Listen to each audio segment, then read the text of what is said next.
अब मुझे समझ ही नहीं आ रही कि मैं बेस्ट 11 बनाऊं क्या।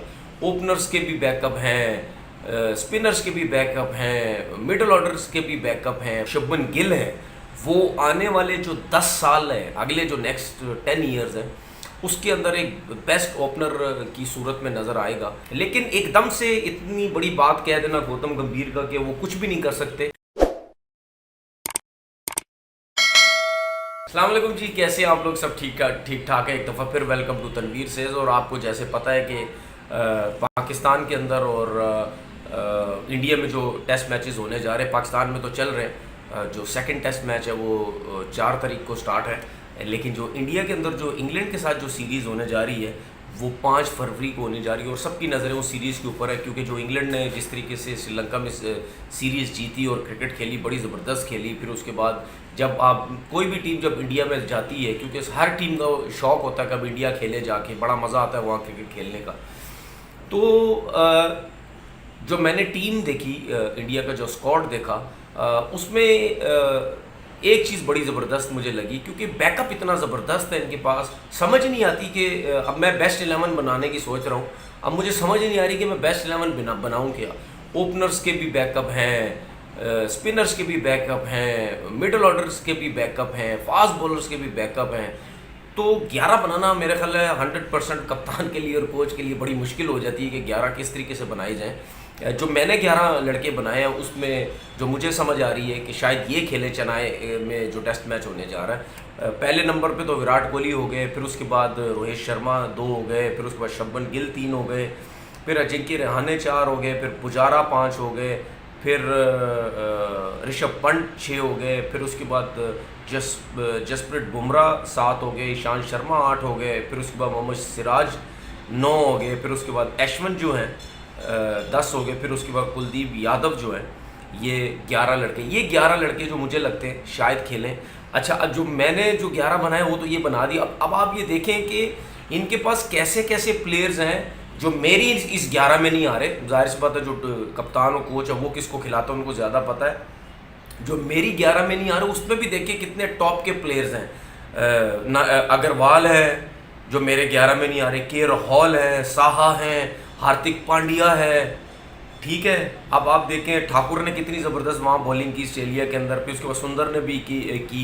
मतलब यानी ये 2-3 प्लेयर्स ऐसे, स्पेशली के राहुल जो है और हार्दिक पांड्या जो है, ये ऐसे 2 प्लेयर्स हैं कि ये तो बड़े आला किस्म के प्लेयर हैं। इन्होंने तो बड़ा परफॉर्म किया इंडिया के लिए, बड़े मैचेस जितवाए। तो ये भी मेरे 11 में नहीं आ रहे। बाकी जो टीम बनती है उसमें आते हैं नहीं आते, ये अब जाहिर सी बात है कप्तान और कोच समझते हैं। उसके बाद कुछ 2-3 बातें कुछ प्लेयर्स ने बोली।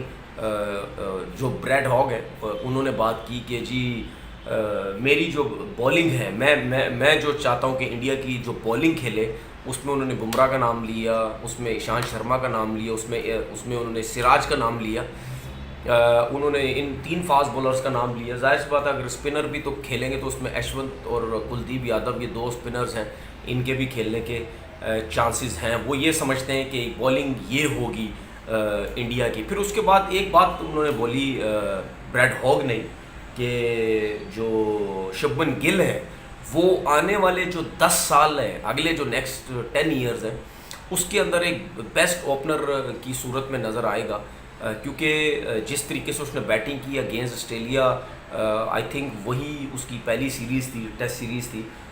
उसमें उसने तकरीबन 260 रन्स किए और उसमें एक 91 रन्स की इनिंग जो उसने ब्रिस्बेन में खेली थी वो बड़ी ज़बरदस्त खेली थी। अभी 21 साल के है, तो जिसकी वजह से उन्होंने कहा कि ये अभी सिर्फ 21 साल का है और खेलता कितना ज़बरदस्त है, तो ये अगले 10 साल तक ये डोमिनेट कर सकता है, एज ओपनर खेल सकता है। तो मैं ब्रैड हॉग की बात को कंटिन्यू करना चाहता हूँ और ये बोलना चाहता हूँ। तो मेरे ख्याल में इसमें राहुल द्रविड़ का बहुत बड़ा हाथ है, क्योंकि ये 21 साल के जो लड़के हैं, ये 20 साल के, ये जो 18 साल के लड़के आते हैं, ये सब राहुल द्रविड़ की प्रोडक्ट है।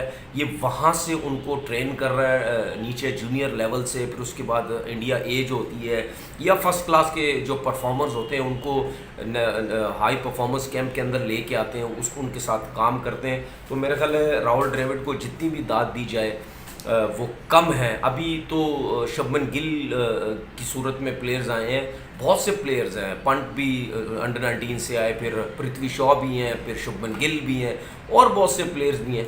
ये सब नीचे लेवल से आए हैं। हमें और जो है वो प्लेयर्स अच्छे देखने को मिलेंगे।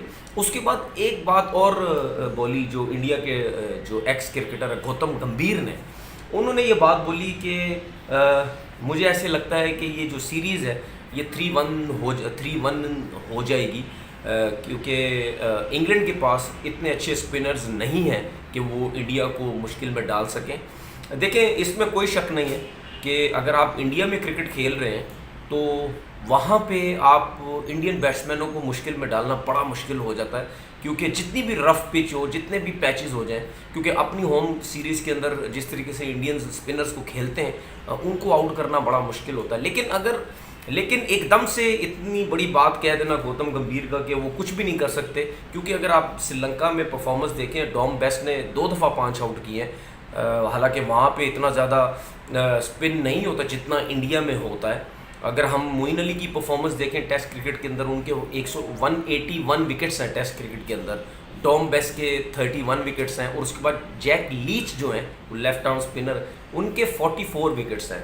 तो विकेट्स तो हैं इनके टेस्ट क्रिकेट के अंदर। अब मुझे नहीं पता कि गौतम गंभीर ओवर कॉन्फिडेंस बहुत ज़्यादा हो के उन्होंने ये बात की है कि जी हम ऑस्ट्रेलिया में इतनी ज़बरदस्त क्रिकेट खेल के आए हैं, इस वजह से कोई शायद वो वैल्यू नहीं दे रहे इंग्लैंड के स्पिनर्स को। मेरे ख्याल में ये थोड़ा सा गलत हो जाएगा, क्योंकि उनको भी एक एडवांटेज तो होगा ना स्पिनर्स को भी, क्योंकि इंडिया जैसी पिच के ऊपर अगर वो बॉलिंग करेंगे तो वो उनका कॉन्फिडेंस भी अच्छा होगा कि यार यहाँ पे बॉल टर्न भी हो रहा है, हमने यहाँ विकेट्स लेके देनी है। तो सीरीज़ जो है वो बड़ी अच्छी होगी। एक चीज़ और बड़ी अच्छी लगी मुझे, मैंने एक पिक्चर देखी सोशल मीडिया में, मुझे बड़ा अच्छा लगा कि आजकल आपको वैसे भी पता है कि जितने भी एक्स क्रिकेटर्स हैं वो आपको गोल्फ़ खेलते हुए नज़र आएंगे। चाहे आप केविन पीटरसन को देख लें, चाहे आप वसीम अकरम को देख लें, मोहम्मद हफीज़ जो हैं वो गोल्फ़ खेलते हैं, उनके साथ वकार यूनुस भी होते हैं, तो गोल्फ़ खेलते हुए सारे नज़र आए। तो एक पिक्चर थी जिसमें मैंने देखा, उसमें युवराज सिंह और सचिन तेंदुलकर भी गोल्फ़ खेलते हुए नज़र आए। तो मेरे ख्याल में ऐसा लगता है कि जो क्रिकेटर्स हैं जब उनकी क्रिकेट ख़त्म हो जाती है तो शायद उनमें गोल्फ़ का जो शौक़ है वो बहुत ज़्यादा पाया जाता है। हो सकता है जिस तरीके से वो गोल्फ़ खेली जाती है उसमें ऐसे ही लग रहा होता है बैट्समैनों को कि हम बैटिंग ही कर रहे हैं, तो शायद वो इस वजह से गोल्फ़ खेलते हैं। तो मज़ा आता है जब पुराने प्लेयर्स एक साथ इकट्ठे होते हैं और जब उन सबको देखते हैं तो बड़ा मज़ा आता है। ये स्टोरी थी आज की कि इंडिया और इंग्लैंड के बारे में जो प्लेयर्स जो बातें कर रहे हैं, तो मैंने सोचा आपके साथ शेयर करें। इंशाल्लाह ताला फिर एक नई वीडियो के साथ हाजिर होंगे। अपना बहुत बहुत ख्याल रखिएगा। अल्लाह हाफिज़।